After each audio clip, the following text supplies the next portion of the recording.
I introduce you to Missy Whiteman.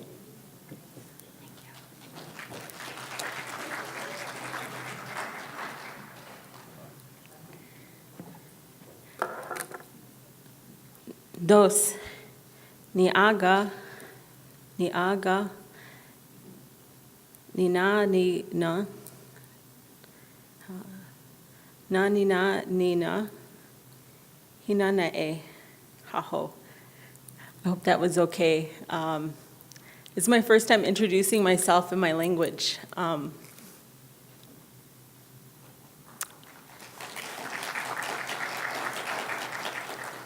just wanted to tell you I'm a little bit nervous. This is my first time presenting to elders, so I want to be mindful and respectful to you. I'm feeling emotional because this opportunity to present here is an honor for me, and it's a blessing that I've waited for a long time, and one that I hope that I'm worthy of presenting to you. A little bit about my background is I grew up in the city, and I grew up away from my people. So to be able to introduce myself to you, it means more than you could understand.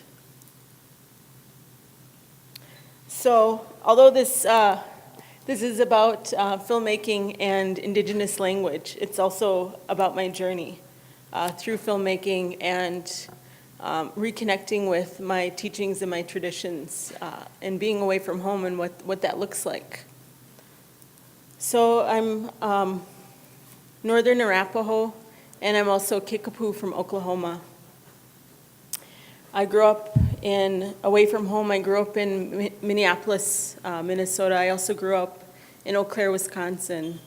And a lot of my experience was being probably the only Native person or a handful of Native people. Not everyone really identified themselves as Native. So I was pretty much by myself. My parents told me, especially my dad, he told me that it was really important that I let people know who I am as a Native person and to share that with people, and that I'm an educator regardless of what I do, and that it's a responsibility to educate non-Natives about who we are as Arapaho people, but also who we are as Native people. My dad's an artist, and he taught me a lot about what I'm going to share with you today. So, Minneapolis is a really unique city. It's a large population, concentrated population of Native people, primarily Dakota and Ojibwe people. So I grew up around a lot of the Dakota and Ojibwe languages. I was fortunate enough to be welcomed into ceremonies, into places where the language was spoke or is spoke. And I picked up things here and there, and I'm still learning. I have a hard time learning the written language, a very hard time, probably because I'm an artist. So I tell people, number one, I'm an artist. And that's my thought process. That's what I teach young people especially, is how to use that thought process and that visionary way of thinking into everything that they do, not only within their artistic and creative processes, but also within their lives. Because my entire life has been a vision. It's been following that dream. When I was young, when I was in kindergarten, I watched The Outsiders. Does anyone remember that movie? Pony Boy? Yeah. Show of hands. Yeah. So I watched that movie, and that to me was like the most impactful movie that I could remember at a young age. I think it was mostly the ending. It was everything because I could relate to the story. And I also realized that I wanted to be a filmmaker. Something inside me said, I want to be a filmmaker, but then I quickly dismissed that because I didn't even think, how would I even begin to be a filmmaker? How would I even take those steps? You know, there were no Native directors at that time. There were hardly any Native people in movies or media, and if they were, it was, you know, really stereotypical. So I couldn't relate to that. So I can remember watching myself walk across the playground, being really little, and thinking to myself, if I was to tell my life story, this would be a great opening scene. This would be an amazing opening scene because the way that I see it. So I started to think like that. I started to think of my life as a movie. What would it look like? This is my dad, Ernie Whiteman. He's everything to me. He's my best friend. He's my mentor. He's my, you know, he's my father, but he's more to that. He's my teacher. And this is him at the Dream of Wild Health. It's a nonprofit organization in Minnesota, in Hugo, which is 30 miles north of Minneapolis. And it's an organic garden. And they teach young people from Minneapolis, Native students, young Native people, about organic gardening, but also the traditional ways and knowledge around seeds, around seed saving. And they have a seed bank there that was gifted to them from a Potawatomi elder named Coral Baker. And right there, I don't know how many of you do work around traditional medicines in here? Okay, so how many of you recognize what that plant is? Who that is? Can somebody say it in your language?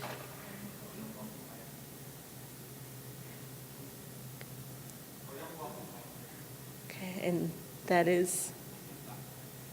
It's Indian tobacco, and the way that I've learned it is with the Ojibwe or Anishinaabe language, which is Asema. And this is a seed, a strain that comes from a long time ago. We can't even document it. You know, we can't even in our stories, we can't say how old that is. I started advocating for the medicine back in 2007, and the blessings that have come from that knowledge and that wisdom and understanding, you know, what that medicine does for us, you know, I can't even put into words. So I always want to acknowledge that, you know, that teaching is there, and, you know, there's people that are advocating for our ways that we may not even know. So he's the community, they call him the cultural director at Dream of Wild Health, but I mean, he's just amazing. You know, I wish I could just bring him with and have him share stories with you. So that's my dad. I want to talk about art. And I learned at an early age from my dad is that there is no word for art in our languages. So there is no such thing as art. And that idea comes from the colonized idea that art is a commodity, and that it's something that we sell, and it's something that is not a creative process.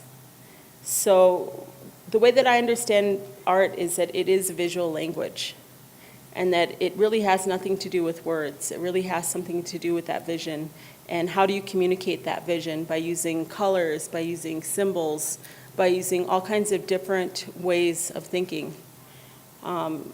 Lyrical ways of speaking, metaphors. So what was passed down to me is that vision from my dad. He taught me really, really young how to use that vision, how to talk without words. If I was angry, he said, make some art.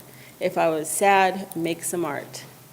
And my background is like a lot of young people, a lot of our people, where we have alcoholism in our family.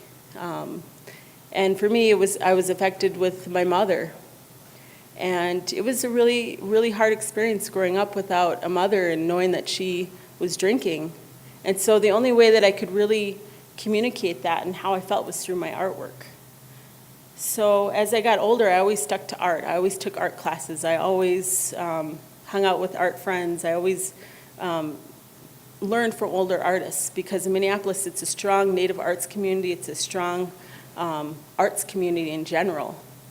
So I had a lot of mentors, and I was very fortunate for that. So one thing about filmmaking, one thing about the technology that we have today, and why I think it's really important for me to connect with young people, is because it's a tool.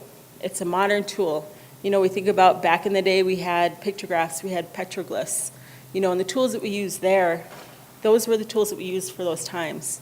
But the tools that we have now, you know, we have our, you know, our phones, we have our smartphones, we have Instagram, we have Facebook.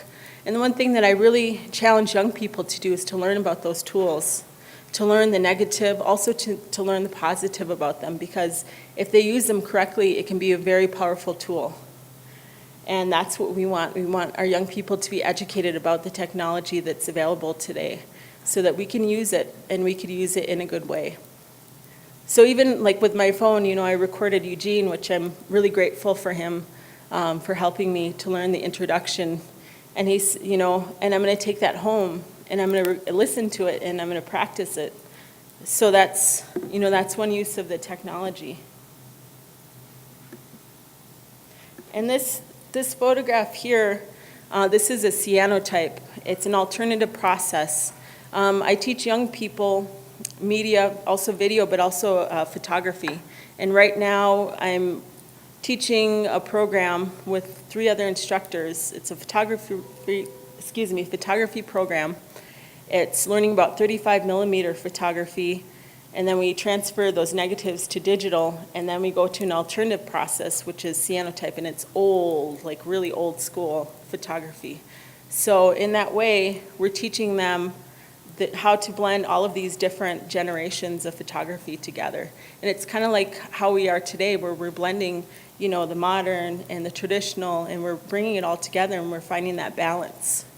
So this is an image by Sage Mills. She's Billy Mills' granddaughter, and she's one of my students and one of my mentees, and she's just amazing. She's such an amazing young woman. And I wanted to share this image with you because it's something that she is very proud of. So this is something that is my knowledge. This is from the gifts that were given to me that were by the Creator, and this is my life's purpose. So this is what I've come to understand, what I'm about to share with you. So the creative process is a spiritual process for me, and I understand that it's a vision-led process, and that I have to stick with that vision, but I also have to be open to understanding that it's not mine. It's not my vision. It doesn't belong to me. It's not my message. It's for the people. It's for whoever watches the film or watches the video. I always ask for permission and guidance before every project. I offer tobacco, you know, I smudge, I do whatever it is that I need to do to take care of myself so that I'm in a good frame of mind. So the understanding for me as filmmakers and artists is that we are just that, the tool in which to relay that message. And that goes way back. You know, that's a teaching that was given to me from my father. So I always like to use the F word too when I talk to people, which is flexibility. And we always have to be flexible. And it's the same with our Indigenous languages and teaching, is that we have to be really flexible because there is no concrete way for us to understand. We all have different learning styles. So there are no rules. So this is the first film. We're on to the movies. I love showing movies. It's like my favorite thing to do. If we were at my house, I'd totally be like, let's watch the movies together, and it's my favorite thing. So this project is called Nawagijigong. It's in Anishinaabe language, Ojibwe language. And I'll talk about the process after. I want to forewarn you, though, this is something that I don't show to young people because of the content. So I'm not going to tell you exactly what it is, but I want to have an open dialogue afterwards about what it's about.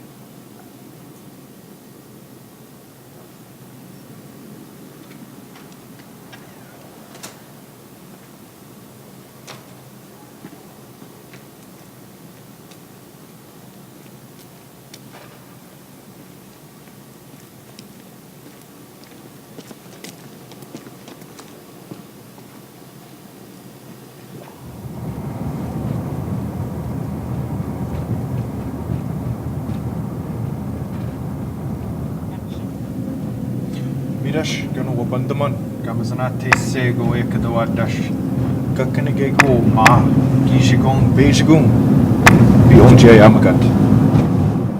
O Udijnakadanwa. Meganish Gakanagandaswag, gonna wabma gonna gook. In the moog, he, Akanagego, Evidi, Bionji Majatamagat, Anaquat. Gemage Akeo Jawashqua Anaquat, Ishpamin Gadizindamawat, Ho Anaquat, Gijibashka. Dudapanan, Gegu, Gijimabitak.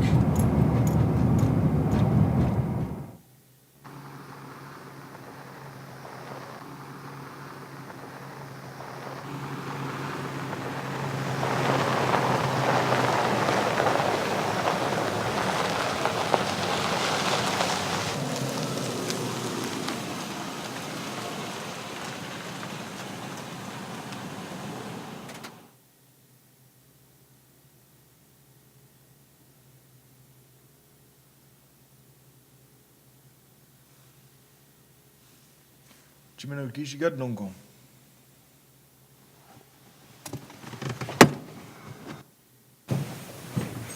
What? Finish shit, which suck. It's all original. People who had my house before me took out all the hardwood. Baseboards, buffet. I missed the creak of a hardwood floor. Kirushitana.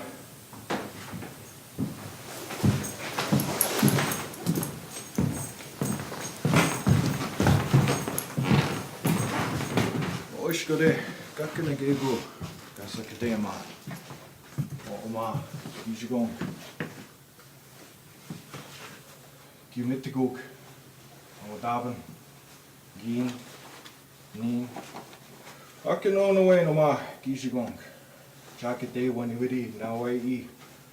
Gijigong. Mupi nasink.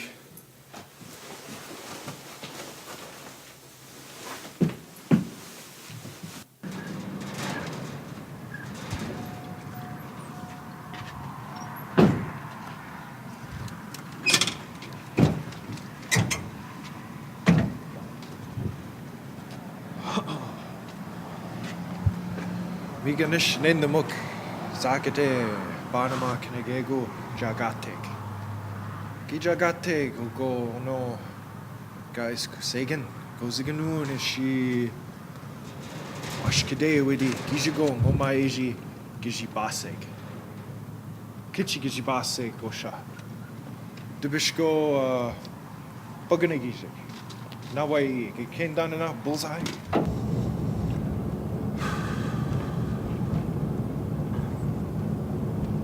Gi Base, Gataki Hagen, Ujing one, Gijitagan Oma Nawaya Iawa. Ikadoa Gataki Hagen, Ani Akiwanun, Gijitagan Dash, Ani Anankook. Anyway, Gijik, und Gijnagwa. Gijatakian, Yama Nawaya E, is Yawan Nitik. The guys, that we are marking. Hey, got this in the water. Give me water down here.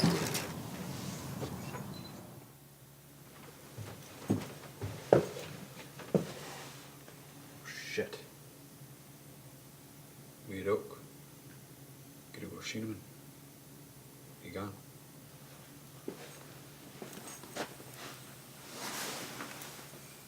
Kigago. Quanamo. Bijba.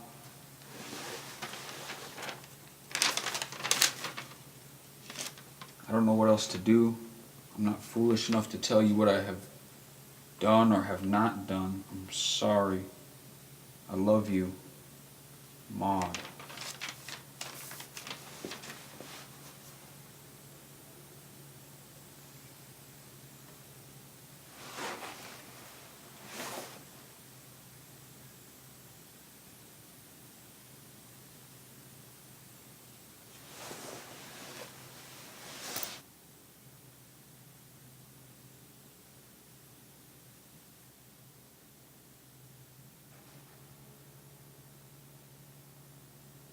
you, Midash.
I bet you weren't expecting that ending, huh?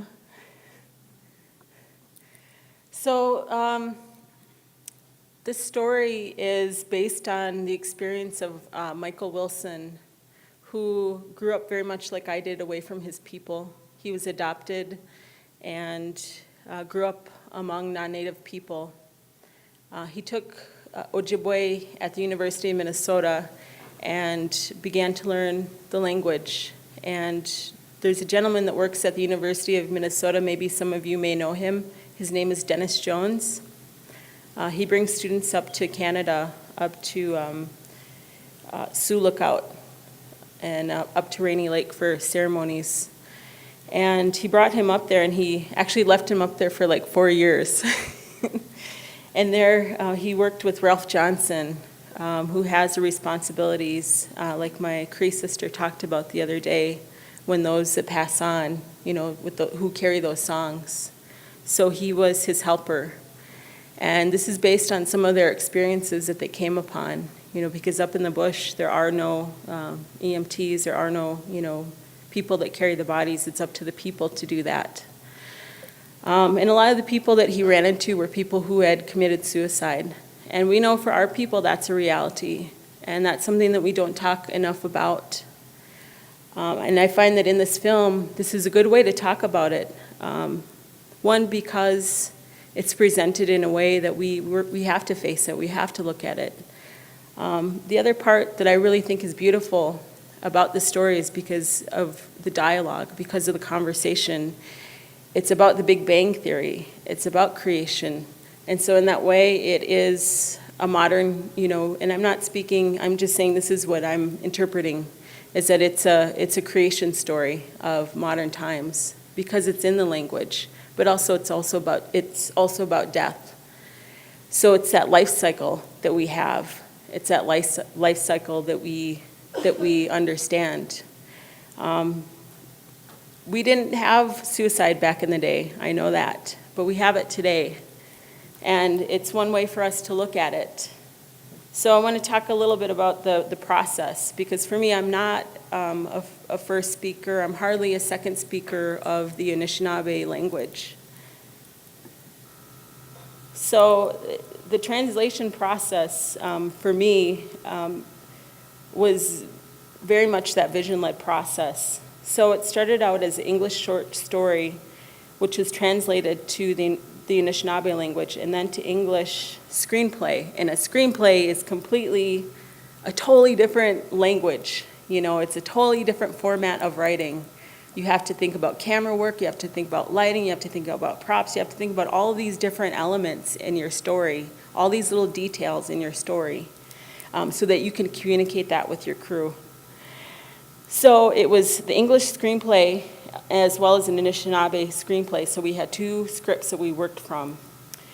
And then we had 3 translators. We had Ralph Johnson, and we had James Vukolich, who's a gentleman, I don't know if you could see over there. He's a younger person who's a second language speaker of the Anishinaabe language, as well as Michael Wilson.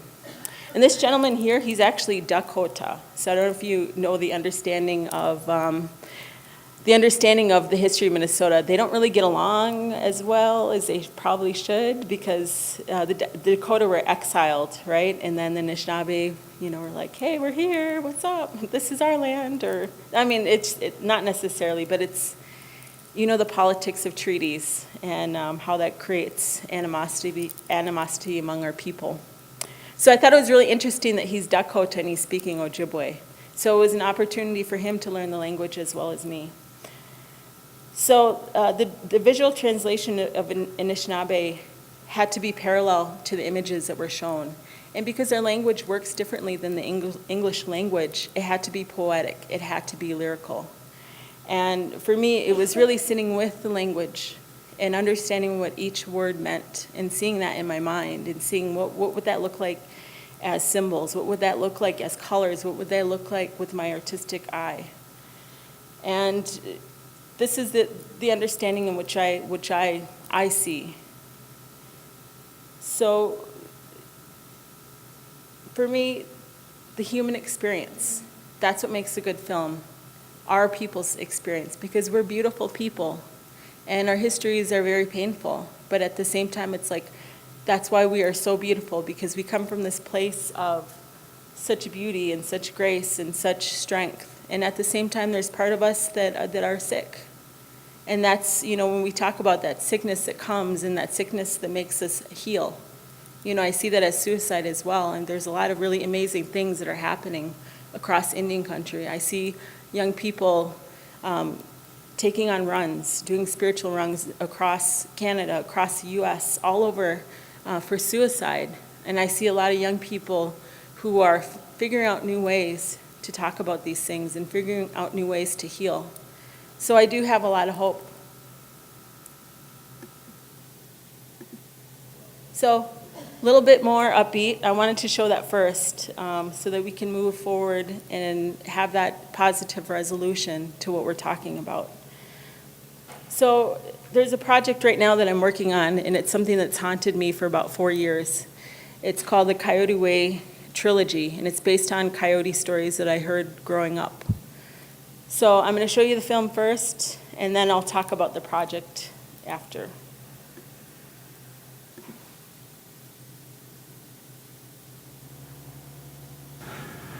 Know yourself first before anything else. You must know who you really are. You're special because you're a trickster. You're even more special because you're a coyote. I've known Coyote forever. My sisters were friends with him back in the day. You could hear them cracking jokes on the yard all summer. He told them that he would show them the hustle, the grand scheme of things. He made them promise not to fall in love with him.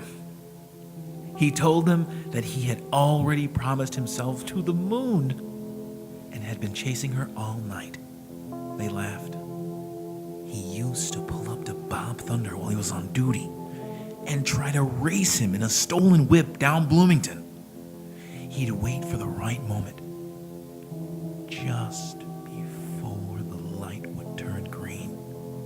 He'd pull up, rev the engine, and laugh so loud the whole projects could hear him, and take off. Never seen Thumper arrest him, but I did hear him yell, "Go home!" or "Quit messing around!" He laughed. Last time I saw him, he was in rough shape. Still called me Shorty. He told me my sisters were sacred, that it's all special, every last bit of it. Even the buffaloes on the Ave need you to look them in the eye. They deserve it. We all do. He told me he tricked Wawate Ganegobu into giving him that great piece on the Indian Center. Showed me a picture of him and Mr. Morrison both shaking hands. Mr. Morrison looked pissed. We laughed. He told me he had some shit to take care of, but he'd be around. He said to come by sometime and meet his Wea. He loved her because she was beautiful, knew all of his tricks, and smelled like sweetgrass and ozone. He made me promise not to fall in love with her, that he'd been chasing her his whole life. Last thing I heard him say was, "I'll see you around, online at Holy Rosary. Stay up." I laughed.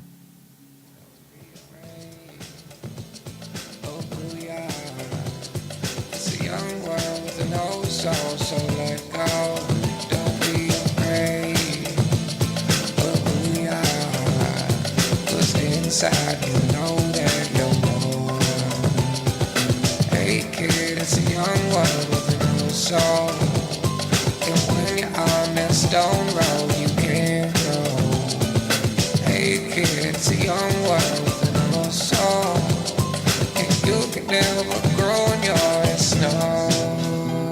I'm not afraid of being the person I was made, and I never wanted to follow the crowd, so I stayed a little bit different, a little shun, a little bit make fun, that's alright, cause my light was young, emitting a flame that one day they wouldn't forget, but through this music and pathway they would admit there's more to life than being what you're not, because time passes you by, cause the world don't stop. Don't be afraid of the fire that burns within, even though sometimes you feel like you can't breathe it in, the constant barrage of jabbering jaws of people acting in the cause of their self-applause, to open your wounds with no bandages or gauze, and taking your life force and leaving your flaws, like leeches they latch and attach and try to climb the walls, but take a moment and pause. Of who we are. It's a young world with an old soul, so let's go. Don't be afraid of who we are. 'Cause inside you know that you're more. Hey kid, it's a young world with an old soul.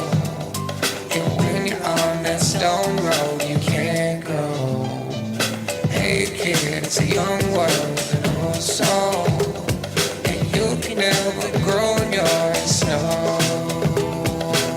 Our ceremonies, our songs, and our prayers is about life. Try to live a beautiful, sacred way of life.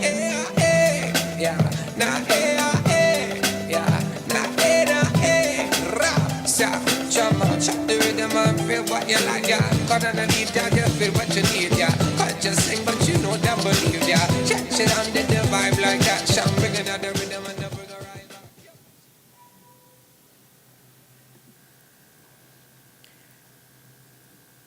So that was a concept trailer for the Coyote Way Trilogy. It's 3 short videos told very much like the traditional stories, but it's in a modern setting, which is the urban setting.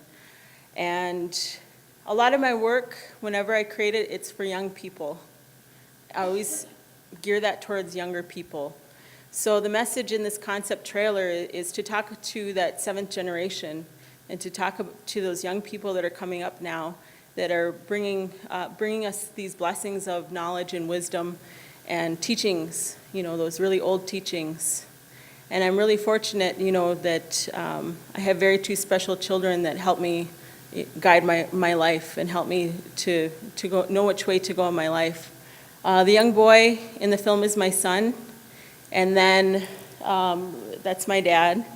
And I'm really inspired by their relationship because he's, that's his twin. I call him his twin. And that's what I'd like to see more of, our young people connecting with our elders and forming that relationship again. So the first installment of the Coyote Way Trilogy will be in production next year, and it's called Going Back Home. And it's a short sci-fi fantasy that takes place in a contemporary urban landscape. This film follows Charlie, the main character, and he must make a life-changing decision to either join a street gang or to begin an epic pilgrimage, that will reveal the truth of his existence. I'm making this completely in Plains Indian Sign Language, and I'm going to completely leave out any dialogue, any English, anything, because it's one of our languages that is endangered, and I also feel that it's universal to all of our people. And this project is supported by the Sundance Film Lab. So I'm really honored and grateful that they're helping me move forward with this project. And it's not so much about making the movie as well as learning about the sign language, the Plains Indian Sign Language. And I saw my friend Shirley and my relative Eugene speaking yesterday and remembering what those words meant. And that was really good, for my heart to see that. And it feels good to know that it's going to move forward now. And my goal is to make our language, to make our traditions cool to young people so that it appeals to them, so that they'll make that connection. And that way that they're going to move forward in their own way in learning the language and learning our teachings and learning our ways. That's what I've found. So I also do youth media work. I know we're moving on time, so I want to share this with you. This is work that I did with Dream of Wild Health, and this is a project that they created over about 4 or 5 months, and I went through the entire production process with them. So this is what they came up with.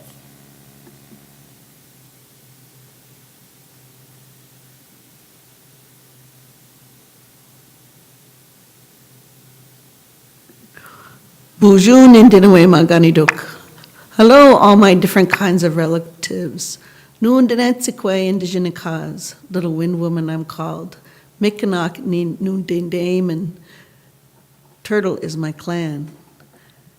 Tonawanda Ishkoniganing Nindunjaba. I'm from Tonawanda Reservation. I want to tell the story of long time ago. Mewija. The little animals and the big animals all had pride just like the humans, but they would go, I am so proud of my claws. Look at my powerful, powerful jaws. Look at my teeth, or my long, fuzzy, beautiful tail. Look at my stripes and my strong, strong leg. So the Awensiag, the wild animals, they decided, how can we settle this question? How can we decide who is the best of all of us? Aha, we will have a great race. So one day they gathered together in a council and they got together and went to that starting line to do the race of all the animals. So in this race we had Wagush the fox, Baneshi the bird, Makwa the bear, and Wabus the rabbit. And they started on their race. Well, Turtle, he didn't start off so fast. Slow and steady. Wabus was sitting there thinking, oh, this is just easy. Win a panud. I'll win no matter what. So Wabus got off to a slow start. He didn't even care when he saw his friends fall to the side, tired and wore out from the race. So Wabus was just full of himself. He thought, this is no contest at all. I might as well take a little rest, show off to all those other ones. He decided he was gonna stop and get himself food from the store. Well, here he got himself some modern foods, white flour and greasy hamburger and salt and foods that weren't traditional Wabus foods. Aha, nimbakadega ikadod Wabus. He was gonna eat that food and get all full. Ninde bisine, gide bisina? He asked, and as he ate, he filled himself up on the food. But this wasn't his traditional food. This wasn't rabbit food. He wasn't eating all those gifts from the Earth's garden. He was eating things from this world, of this modern world. This hamburger and these fries and these things that weren't designed for Wabus to eat. Pretty soon his stomach was full, but he wasn't eating his food, the food that was given to him to eat on this earth. And he was all full. Oh, nindaekos kaikdo Wabus. I'm tired. Niwi nipa. Niwi jingishin. I wanna lay down. And he did. Pretty soon he dreamt. He dreamt he was out there and he was exercising, but he got bigger and bigger and bigger, and pretty soon he couldn't hardly do anything he wanted to do anymore because he had spent all of his time eating those things not meant for Wabuzug. Well, Mikinak wasn't that way. Mikinak kept going and kept walking in that race, slow and steady and sure. And when it was time to eat, Mikinak ate those good foods that we've been given, those foods straight from the earth. Hi, I'm Dwayne, Hi, I'm Selena. and we're here with Dream of Wild Health. Dream of Wild Health is a program to help Native youth reclaim our health. We were once very healthy, and due to little exercise and a poor diet, we now face many diseases and an unhealthy lifestyle. So what is the first step to a healthier lifestyle? Exercising for 30 minutes and eating healthy. So what are we doing today? Today we're making 2 nutritious smoothies. Alright, so first thing you want to do is pour in 2 cups of frozen mixed berries. So Selena, what did the strawberry say to the other one? I don't know. What did they say? If you weren't so sweet, we wouldn't be in this jam. Next, you want to add 2 cups of vanilla low-fat yogurt.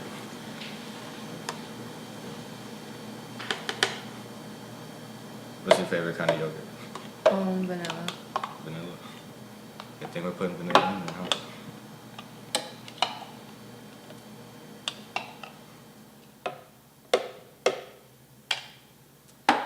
Next, you add 1 cup of milk.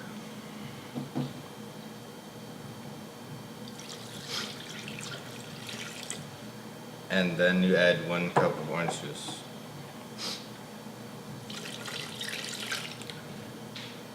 And when you have that all in, you blend it until it's nice and smooth.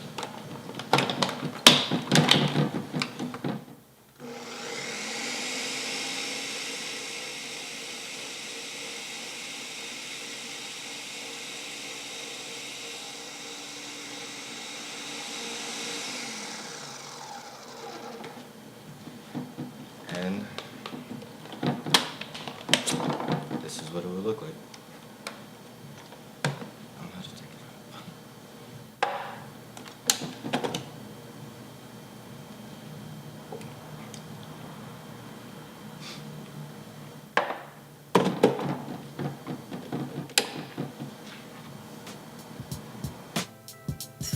And when it came time to finish that race, slow but sure, there went Mikinak.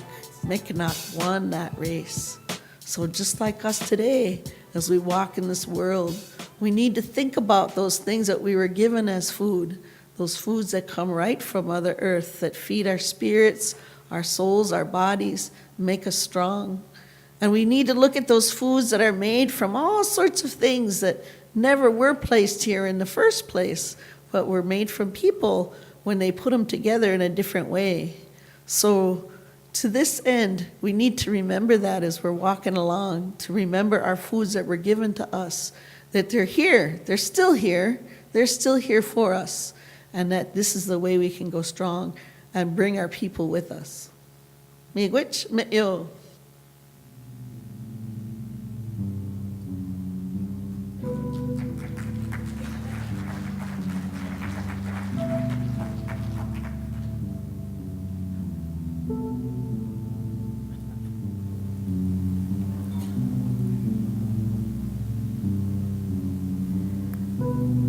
I have a couple more videos I'm going to show quickly. I usually go through the credits just because. So with youth media trainings, it's really what I know and what I understand as a filmmaker, and I teach that to young people. And I always try to incorporate traditional teachings, language, and stories of our people and our histories. It helps young people to reclaim their identity, but also gives them a voice to communicate their stories.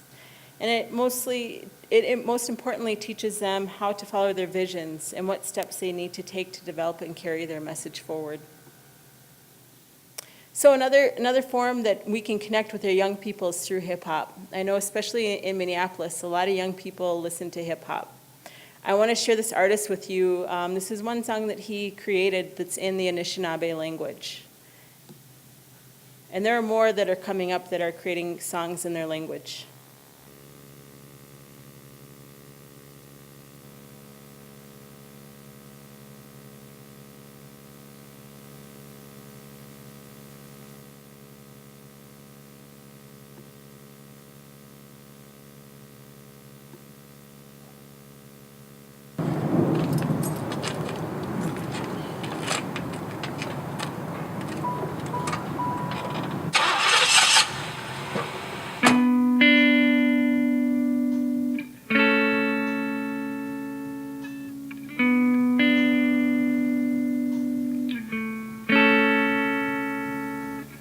I feel the latent effects of assimilation in a city native raised by bright light skyscrapers, born with dim prospects, little peace in living as a child, hot-headed about the fact I wasn't wild like they called my ancestors. Imagine what it'd be to live nomadic off the land and free. Instead I was full of heat like a furnace, cause I wasn't furnished with the language and traditional ways of my peeps. Yeah, I used to feel like I wasn't truly indigenous. Let's start over.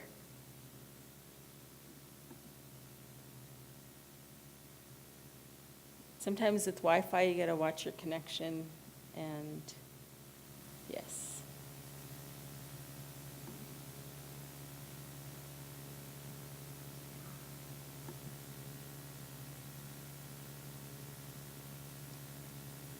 Little lesson today, media lesson. You let that bar move a little bit forward before you press play. So when you're doing your presentations with YouTube, just lower your quality. Sometimes you can't use HD, so lower your quality and then let the bar move a little bit forward. It's usually the user issue, not the technology, I find. Can't blame the technology sometimes.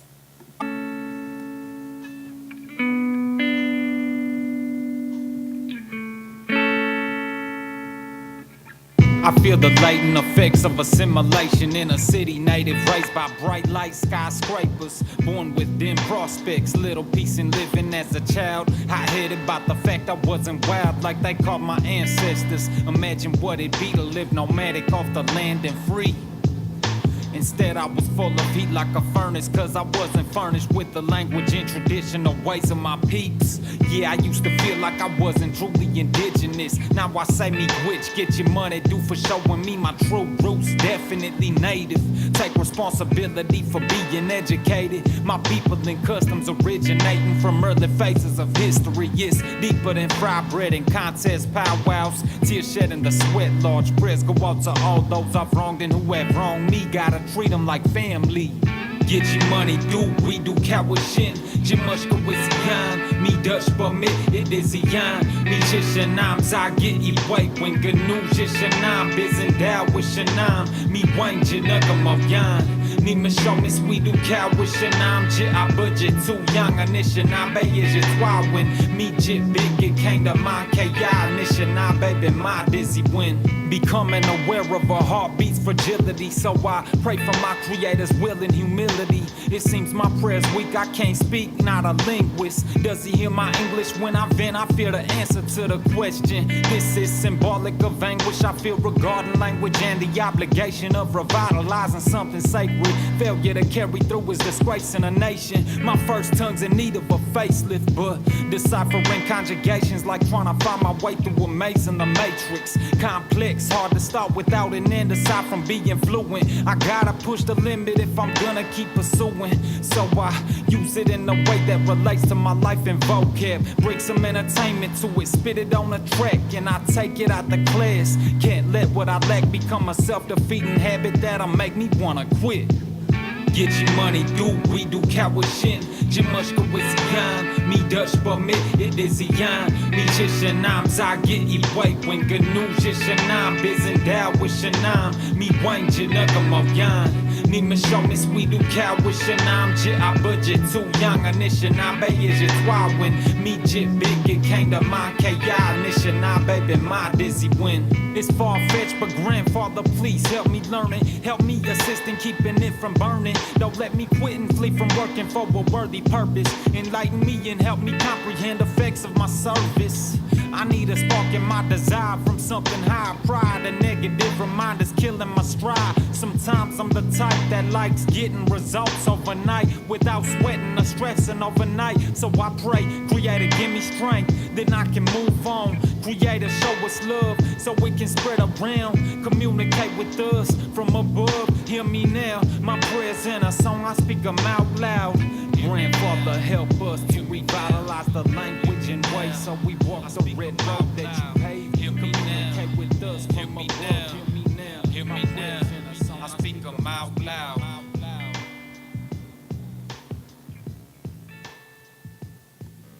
So this is produced by Wisconsin Media Lab. It's a good example of some of the young people that are incorporating the language into the work that they do. Before we leave, I would like to leave you with one video, one message to you all that are working with young people in the language and who maybe are losing hope or maybe are concerned about the future. I know that there are really great things that are going to happen in the horizon with our young people.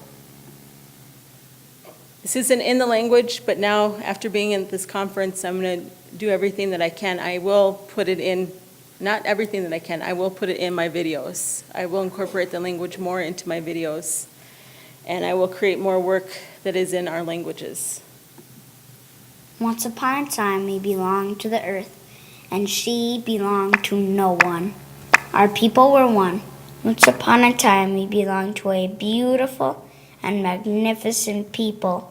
Once upon a time we loved each other as sisters and brothers, and our people were honored and treated as sacred, until one day the concrete and steel people came and we vanished.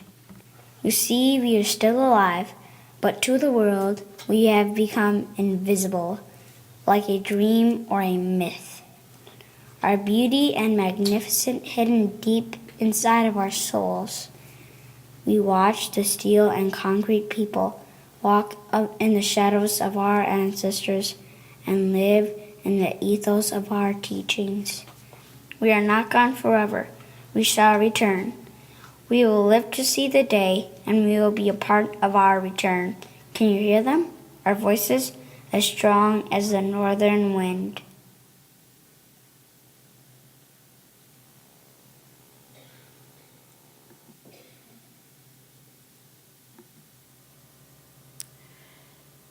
Hechitna hambetna. Haho.